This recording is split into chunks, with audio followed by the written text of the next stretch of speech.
Bonjour à tous, ici Pauline Roche. Bienvenue sur ma chaîne dédiée à la santé et aux avancées fascinantes en biotechnologie. Si vous êtes curieux de découvrir comment ces innovations transforment notre bien-être et notre avenir, n'hésitez pas à vous abonner pour ne rien manquer. Prêt à en savoir plus? Allons-y! Bonjour à tous, aujourd'hui, je vais vous parler d'une avancée fascinante dans la lutte contre le VIH-1. Dans cette vidéo, nous allons explorer un anticorps neutralisant à large spectre qui montre des résultats prometteurs pour contenir le virus sans avoir recours aux antirétroviraux. Je vais vous expliquer comment cet anticorps fonctionne, les recherches qui ont été menées et ce que cela pourrait signifier pour l'avenir du traitement du VIH. Restez avec moi pour découvrir cette innovation qui pourrait changer la donne dans la lutte contre cette maladie.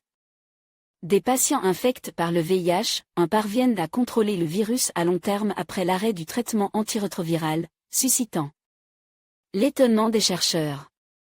Une récente étude met en évidence le rôle crucial des anticorps neutralisants, notamment à large spectre, en ce mécanisme énigmatique.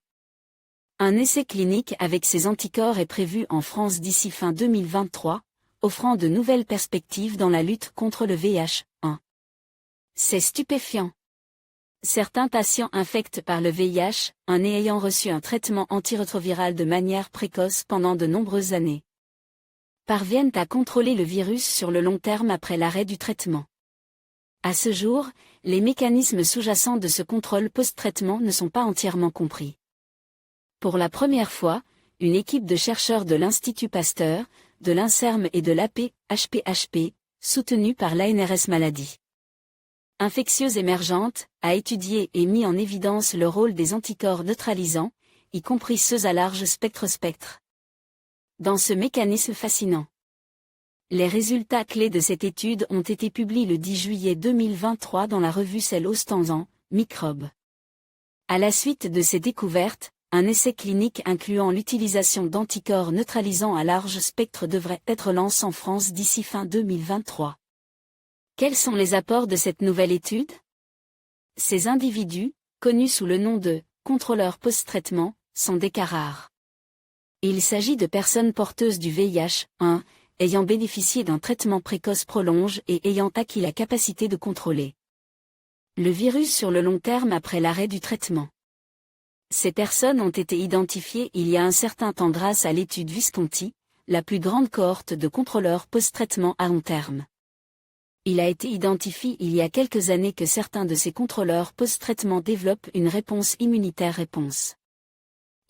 efficace et robuste contre le virus, ce qui pourrait contribuer à leur contrôle du VIH-1. Aujourd'hui, cette nouvelle étude a permis d'identifier pour la première fois une famille d'anticorps neutralisants à large spectre. En particulier l'anticorps EPTC112, qui cible la protéine d'enveloppe du VIH-1, et est particulièrement actif.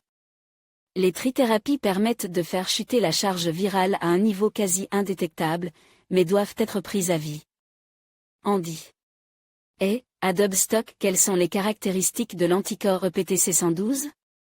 L'anticorps EPTC112 est capable de neutraliser environ un tiers des 200 variants viraux du VIH, un test in vitro. Plus fort encore, il est capable de provoquer l'élimination des cellules infectées en présence de cellules natural killers. Les natural killers sont des cellules immunitaires chargées d'éliminer les cellules anormales dans l'organisme.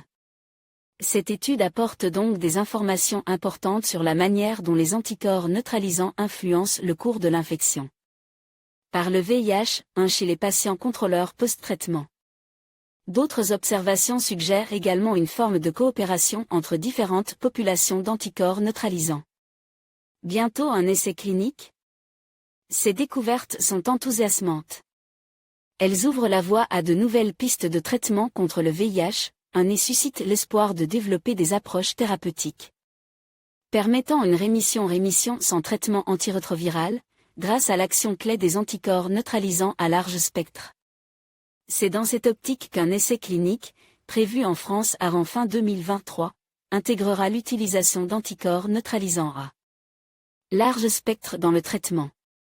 Il s'agira d'un essai clinique de phase 2, menée par le consortium ANRS Riviera en collaboration avec l'Institut Pasteur, l'APHP, l'INSERM et l'Université Rockefeller de New York.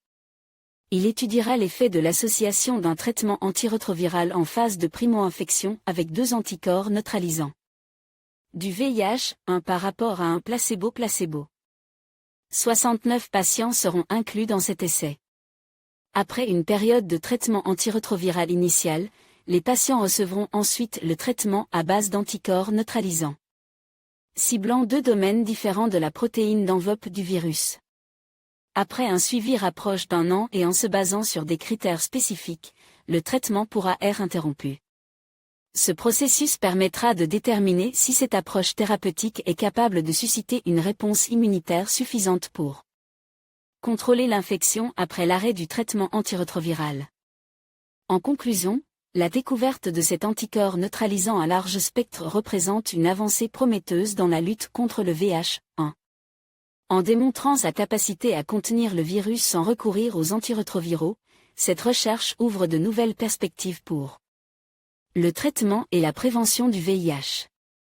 Il est essentiel de poursuivre les études afin de mieux comprendre son fonctionnement et d'évaluer son potentiel dans des applications cliniques. L'espoir d'une approche plus efficace et durable contre cette maladie se renforce, et nous restons attentifs aux développements futurs dans ce domaine crucial.